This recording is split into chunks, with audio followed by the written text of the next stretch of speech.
bilbilli keessan yoo isin duraa bade yookiin yoo hattuun bilbila keessan isin duraa hatte yookiin ammoo yoo bilbila keessan gattanii bakka itti gattan wallaaltan akkaataa karaa salphaa ta'een bilbila keessan lookeeshin waan hordoftanii argachuu dandeessan isin barsiisa. Egaa daawwattoon kiyya waan kana kan baay'een argee itti fayyadamu viidiyoo kan laayik share gochuun afaan duraan hordofa.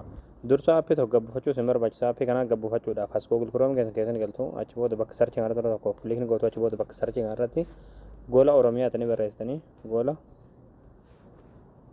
Oromiyaa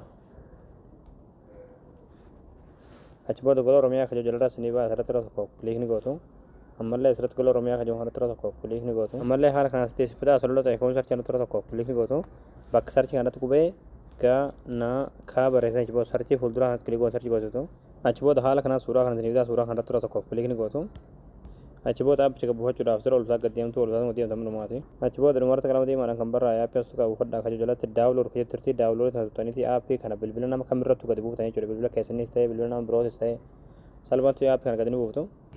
Hayya daawwattoon kiyya aappii kan buufattanii gara galtanii aappiin kana haala kanaan imeelii isin gaafata jechuudha. Imeelii bilbila keessan kan isin duraa baasan yookiin kan hattuun isin duraa hattan itti guutan jechuudha. Imeelii keessan waan biyyataniif achi booda neksatti itti gootaniiti paaspoortii isin gaafata paaspoortii isin itti guutanii aappiin isiniif banama. Achi booda aappiin yeroo isinii baname haala kanaan bilbila lama isiniif fida jechuudha. Bilbilli inni awwalaadha jechuudha isittiin ilaalaa jirtanii inni gadiidhaa immoo hattuun isin duraa hatte yookiin ammoo isin duraa bade haa jennu jechuudha. Asirratti yeroo tokko kilikni gootu achi booda kan haala kanaan dhalaatul isiniif fida jechuudha.